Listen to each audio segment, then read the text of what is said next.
Hello, I am here with Clarissa Kristjansson, and we are going to be talking all about menopause, perimenopause, and having some real talk, real conversations around this topic.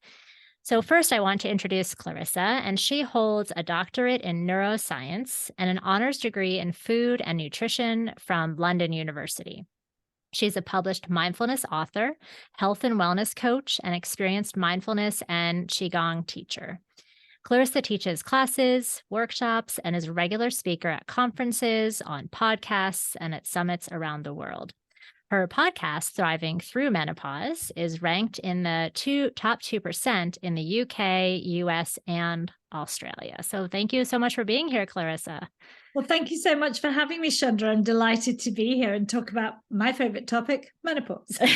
Wonderful. We need to know. We need you. Okay, so let's dive in and talk about some of the top common struggles you hear about. And I don't know if you want to just go ahead and get started with that. Well, why don't we? I mean, I think that what I hear is that the most common issues that women meet unexpectedly as well are those that are around their mental health. So anxiety, depression, and then the whole brain fog is massive. And that also gets coupled with sleep issues, a lot of sleep disruption, difficulty falling asleep. And when we think about that, that's a little bit different from it's all hot flashes and weight gain, which is there. But when you talk about quality of life, those are some of the key factors. Yeah. So as a therapist, I'm familiar with anxiety or depression and what those specifics, how that might manifest, because sometimes it's hard to recognize when we fall slowly into depression, or we all of a sudden have more anxiety. Like anxiety maybe is more noticeable. Sometimes depression is hard to see in ourselves. So what are the common symptoms that you see that show up that women can keep an eye out for?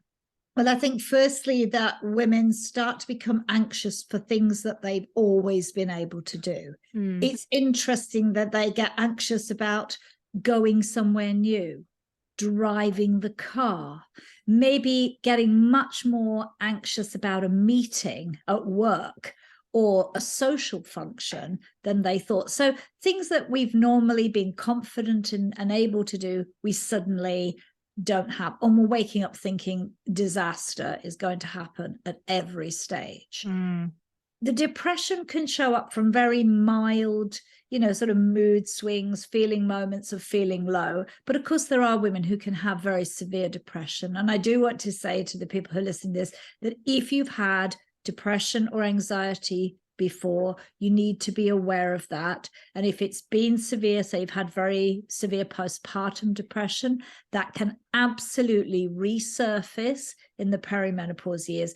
And you need to be working with your team of psychotherapists, psychiatrists, if you have them, and your doctors, because you need extra help in those situations. Okay. So just to keep an eye out, and for each other as well, right? So that we can notice and kind of point out, or kindly point out to our friends and loved ones if we see these changes. And I guess irritability comes with that too, right? Which could come up with anxiety or depression. Yes, I think what we have is these mood swings, which of course is when we've got fluctuating levels of certain hormones, we are going to feel highs and lows.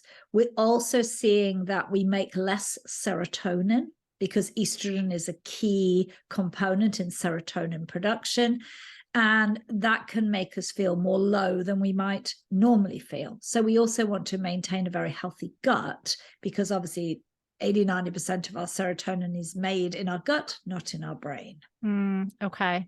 All right. So let's start with the weight gain part and dive in there. So how do you approach conversations around that with women? Because it's obviously, it can be a potentially loaded topic, or, a long-standing one for a lot of women.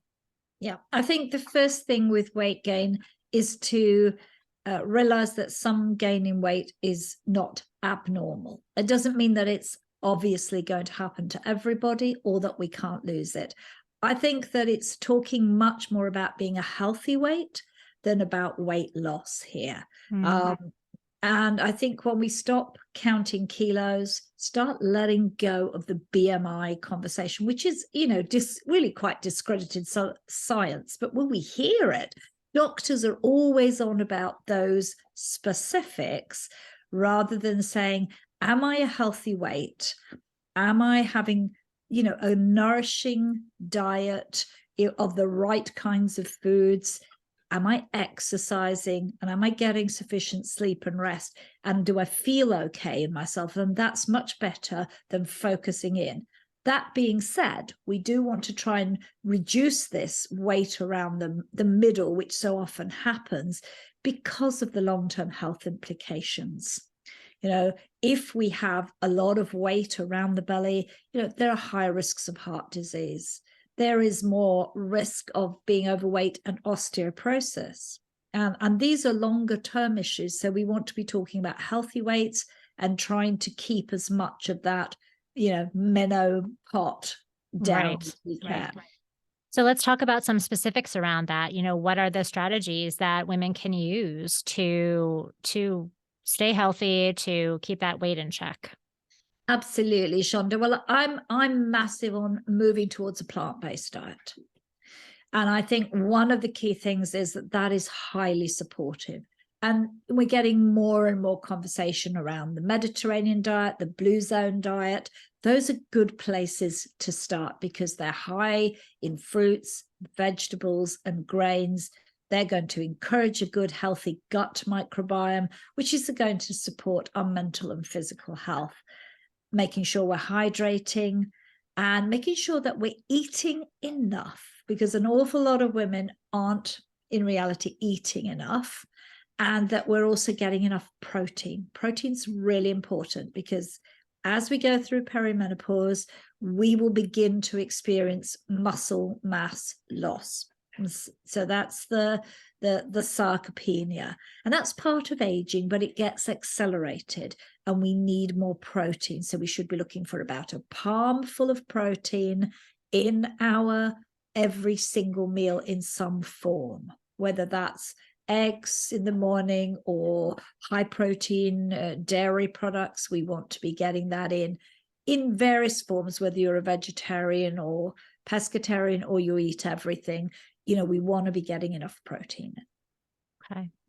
And so what about mindful eating, kind of intuitive eating, this idea of you're saying, how do we know we're getting enough if we're eating, for the most part, in moderation, the right things or the, healthy things? How do we know we're getting enough?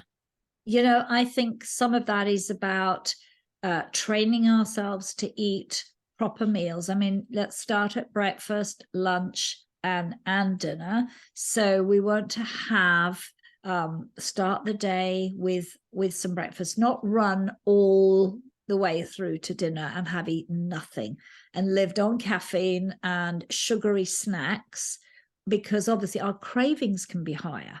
So let's start with having our meals and try and make sure we eat a bit more at lunch that fills us up, because sometimes we grab a sandwich, but it's a bit light on protein and veg. So let's try and eat that. We don't all have to be eating salads like rabbits the whole time. But we need to be getting enough in and having our dinner earlier in the evening. And I know these are hard things because we are, working long hours. We've got families if we have those, but trying to eat between sort of 5 and 7 so that we're also eating enough.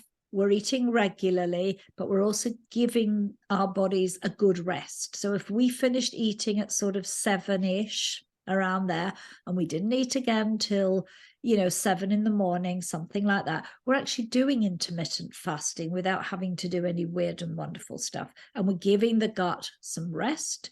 We're reducing the risk of waking up because there's too much sugar and we're having sugar crashes at night, which is part of waking up. We're also ensuring that we don't wake up because we're empty or we're too full or we've got acid reflux or something else going, because those things are all happening. So I think that's the way. It's what we eat and how we eat. And eating mindfully is also about sitting down, enjoying your food, chewing your food. When you chew well, it's amazing that we don't eat as much. reach. Mm-hmm. So we reach that satiety, that fullometer, as I sometimes call it, and then we're 80% full. And that's probably sufficient. Over time, we can train ourselves to do that. Right. Nice. Okay. So where does alcohol, wine especially, where does that come into the picture here when you're talking about a healthy way of eating and this time restricted eating? I think that wine is always complicated because it's been associated with having a good time and being a fun person. But a lot of women find that wine doesn't serve them. It can bring on not only weight gain, it's very dehydrating. So it's very aging for us as we're getting, we notice it shows up in hydration. And of course, it can bring on hot flashes. So less is better. I mean, you can't tell someone to do more. That would be that's wrong because each of us makes our own choices. But I think if we're going to drink, we want to be drinking well within the guidelines. And in many places, they're really quite low these days. Mm-hmm. We want to be finding out non-alcohol alternatives if we can, or making sure we're pacing any drinking and thinking about, well, what are the situations? If I drink more than I maybe is as good for me, when am I drinking? What are the social situations? What are the triggers? And what can I do to change that? And we may need to seek some help if we can't do that. If we have what I call gray area drinking or that kind of social drinking, then there are coaches who are very supportive in that area. And that can be really, really good if we find it hard to make changes ourselves. Right. Okay. Exercise. So talk to me about that. What are the best forms of exercise? Because this is the other piece. Our hormones are shifting and changing. Our bodies are changing. We sometimes wake up and think, okay, that's my mom's body looking back at me right now. What just happened? Seemingly overnight. So what used to work or what used to feel like, okay, this is keeping me fit and in shape isn't always cutting it anymore. So what is the recommendation? So the first is the best exercise is the one you do, mm-hmm. which is honest, and I think because we're going through so many changes, we have to listen to our own body. If you are really tired, then go for a walk. Do something simple, just move like that. And remember that every time you move around in your own home, take the stairs, do some housework, lift the shopping, that actually counts as movement. And I think shifting from talking about exercise to movement is a very helpful space to come into. And then we want a mix of our exercise. I think the days of lots of HIIT and lots of cardio, so some people do the opposite and they go really hard and they're saying, well, I'm going to the gym and I'm doing HIIT every day and I'm not losing any weight. That's overstressing the body. Mm-hmm. So we want to find a balance between doing nothing and doing too much. It's important to do more resistance exercise. And there's lots of ways we can do that. We don't have to lift massive weights. There's no doubt that some weight-related training is really helpful. It's important for our bones. It's important for our weight. It improves our heart. And there's a lot of cardio involved without having to, don the Jane Fonda and jump up and down in our leggings. So I think choose resistance over high intensity cardio. Certainly, resistance can include Pilates and certain forms of yoga too. But even just doing some squats, getting up when you're sitting at desk and doing 10 squats also counts as resistance training. So many ways we can access that. And then I think that we do need flexibility and suppleness as we get older, because we all would like to be able to go unassisted to the bathroom as we get much older, to be able to put on our shoes unassisted. So don't think so much of it about just this moment, but also how am I laying a good foundation to be really well. So yoga, qigong that I teach, Pilates, all good forms of building suppleness because we are prone to stiffening up as we age, and we don't want that. So exercise has lots and lots of benefits on multiple levels. And of course, it's incredibly good if we're feeling foggy, if we feel emotionally low or anxious, then exercise produces natural endorphins. It's a great part of stress management. Yeah, definitely. And balance too, right? I think we throw that in there because that's a big one for as we age. Absolutely. I think that's a really key point there, Shonda, because having a good balance and having a reasonably strong core will prevent us from trips and falls. And of course, they are the leading causes of osteoporosis kicking off. So we are talking about things that are going to happen down the line, but they start in the perimenopause, menopause, early menopause years. So the more we can do and make those a habit, the longer we're going to stay well and out of risk, or reduce the risk of serious illness. Yes, right. And I just read this recently. I don't know where, something about just keeping in mind this idea that if we're 45, 55, wherever we are and we're thinking about all of these changes and looking forward in our lives, if we want to be setting up, like you said, these habits and really without pushing ourselves past what is healthy, strong and flexible as much as we can right now, because think about that, it probably will deteriorate to some degree over the course of the next 30 years, 40 years, hopefully. So, that we need to set up ourselves now as best as we can. And I think that can be motivating too, as we start to think about, the next part of our lives. Absolutely. And I think we can do so much inspirational stuff. And at the end of the day, as I said, the exercise you do, mix it up, have fun. If your idea of exercise and having fun is dancing, dance for your life. Right. And enjoy it, have fun as well. And that probably is the key message overall. But if you don't like it, if you don't like going to a gym and you just sign up and you never go, what's the point? But if you think, I love going to play tennis, I enjoy a round of golf, whatever it is you do, then do that, because that's still going to give you the exercise you need. There's no sort of blueprint that says do this, don't do that. Or struggle through it, or, grit your teeth and get through it because that's terrible. So, That's I mean, a little bit of terrible. teeth gritting maybe to get up the hill or something, but otherwise, yeah, and experiment, right? And have fun with that playful attitude of, I've always wanted to try whatever, and give that a try too. Absolutely. Do whatever you feel is good, because then you're going to do more of it, enjoy it, and you're going to make friends and connections. And that's Mm-hmm. an important part of being well at this time too. Right. Okay. So, what other strategies do you recommend, especially when it comes to managing these hormonal fluctuations that have so many side effects, so many effects? I think there's different strategies. I think that we're all individual, and we need to know that we have to be looked after on an individual level. From ourselves personally, I think we can do a lot by listening to our own bodies, getting to know our own triggers.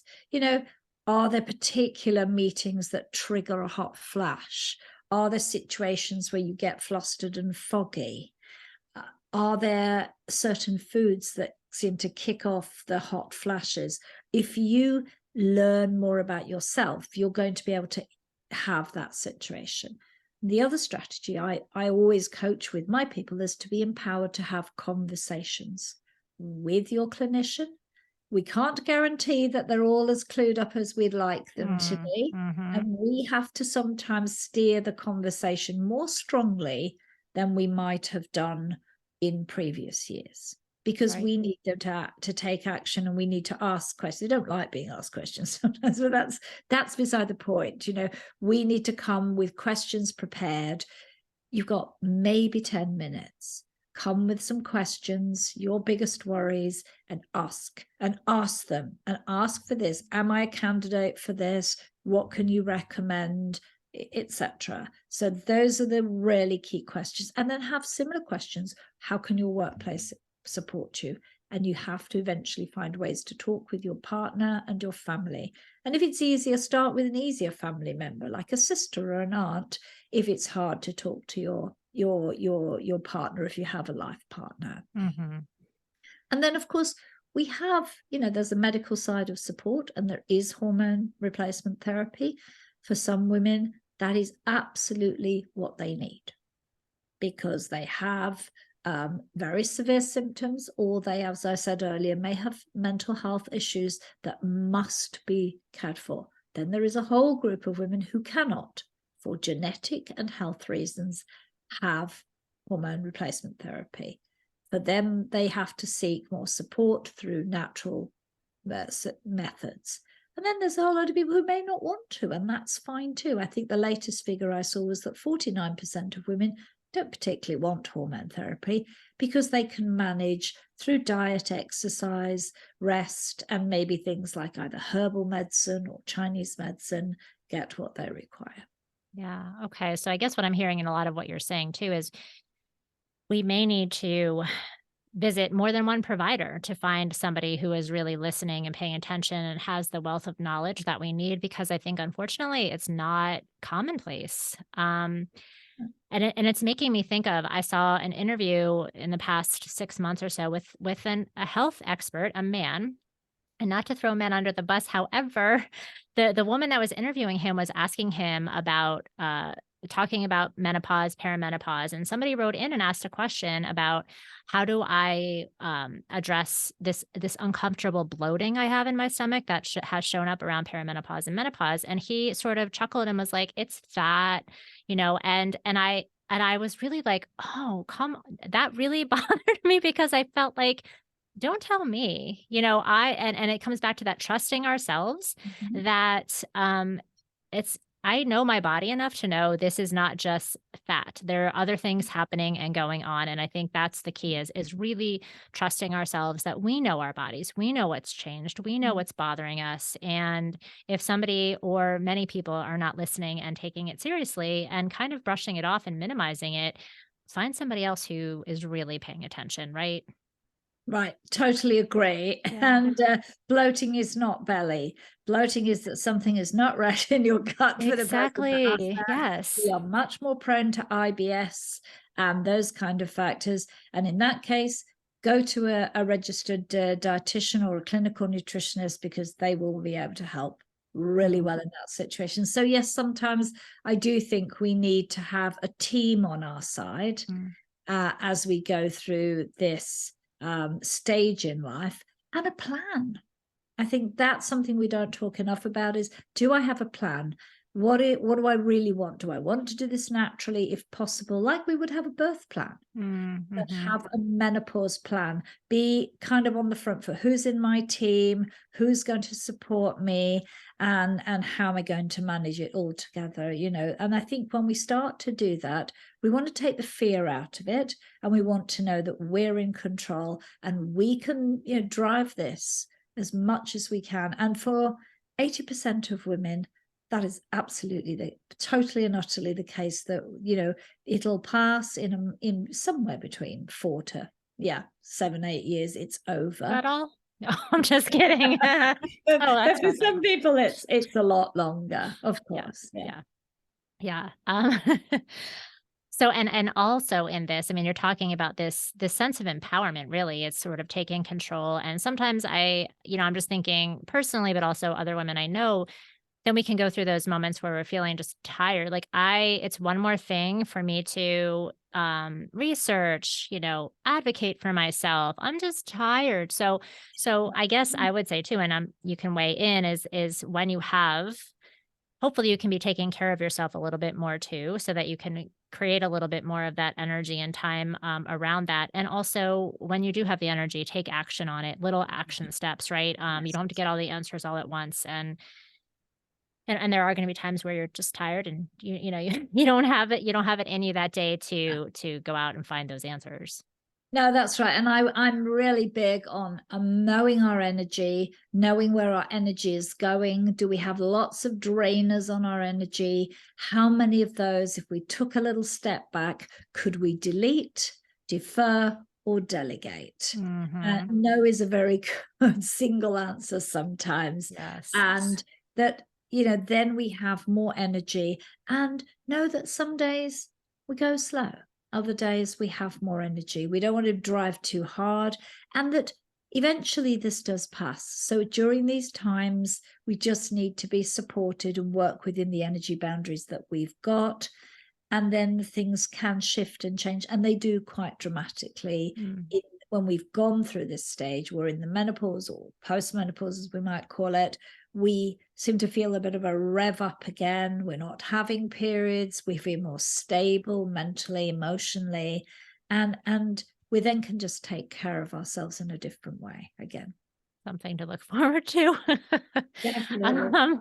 Yeah, and in this, I'm hearing permission, right? Permission, because we women tend to be so put ourselves last, prioritize ourselves last, and feel like it's maybe self-indulgent, or we don't have the permission from ourselves, especially to put ourselves way up there and say, this is really important, or I can rest today, or I can slow down, or I can say no, set those boundaries, right? Absolutely. Boundaries are really important. And I think making an appointment with yourself for self-care, well, however that looks. I mean, that might just be sitting quietly in a chair for 10 minutes. It might be taking time out. It doesn't always require you having to do something expensive or buying anything, but honoring that time and really saying every day, there is some space for me to recuperate from everything that everybody is asking, because it is a very busy time in our lives. There are a lot of moving parts, and burnout is real for women in midlife. Definitely. How do we assess, would you say, these pros and cons, costs and benefits when we're talking about all of these options, all of these tips and possibilities? Yeah, I know. And there's a lot of information that comes at people all the time. I think listening to ourselves, prioritizing what we need is the only way we can work through. And we don't have to be buying every supplement and every product that's on the market. Some of them are great and some of them are not. But if we prioritized a little bit more rest and self-care and gave ourselves a great diet, we are going to have some platforms from which to do, and then we can do some more movement. After that, it's sort of icing on the cake, but really, it's baseline. It's focusing on the fundamentals and seeking support and connection. We can't do this journey on our own. We need a team, and we need friends who we can talk to. Being in a group of women makes us feel far less alone and able to realize, well, I'm not going crazy. I'm not the only one. We're all in this together. And we can sometimes laugh with each other as well, because there are some funny things that we do too. It's true. It's so true. And I think taking that shame away, which thankfully menopausal and perimenopausal conversations are becoming so much more popular. Your podcasts and other ways that we are hearing and talking about it, it's becoming more mainstream. But there's still a lot of shame around the topic. And I still remember you're saying that made me think of about, I'm going to say 8 or 10 years ago. And I was out with a bunch of my girlfriends, same age. And one has a sister who is maybe 6 years older than we are. And she was talking about it. I wasn't in that place yet. And then all of a sudden it hit me. I was talking about night sweats, and I was like, oh, I thought I just wasn't regulating my temperature well. I'd have to kick the covers on and off and on and off. And I was like, I just thought I had too many blanket, or that was the wrong kind of blanket. And I was like, I am starting to have night sweats. Like, it didn't even occur to me what this was until that conversation came up. So, it's just funny how it may not occur to us unless it's really smacking us, really hard, or we're just getting started in that process, just to help talk about it, help recognize what's going on. Exactly. So the more we can talk about it and listen to podcasts, as you say, get connected, come to summits, listen to this summer series, then we will realize, oh, that's not just me. It's millions of women around the world. Yeah. Yeah. And my hope is that, as these conversations continue, that more and more providers will become more well-informed to offer us more options. And of course, then there will be more research and more options for us when it comes to all of this, because it's still, unfortunately, there's not enough out there yet. No, there's not enough out there. And I think we recognize that the research funding is very low, that it's a bit one-sided where it is at the minute. And we need much more. And we need new products to come in that are well evidence-based. You know, it's great that we're seeing femtech come along, but some of those products are maybe not as grounded as they could be. And so we need science to step up, and we need more understanding of what is going on in our bodies, in our brains, so that we can take different choices. Yeah. So if women do want to learn more and work with you or find out more about what you're doing, how can they find you and how can they work with you? Yeah, the best place to find me is on my website, which is my name, clarissakristjansson.com. And they'll learn about what I do. And also you can work with me. I have different programs. I always work personally, one-to-one with people, because each of us is an individual. There isn't some sort of cookie cutter approach, but that's how you do that. And tune into the podcast, because if you're looking for other experts that you think might help you, I have more than enough, where you can reach out to me through the contact form there and ask me, because I can always help to connect you with others too. Okay, wonderful. Thank you so much for sharing all of your wisdom and knowledge with us today. And we will hopefully keep this conversation going so we can, help and get the word out there that we don't have to suffer. There are so many things we can do. Well, thank you, Chandra. I'm very grateful for you for doing this so that people can begin the conversations and find the help they need. So thank you for inviting me. My pleasure.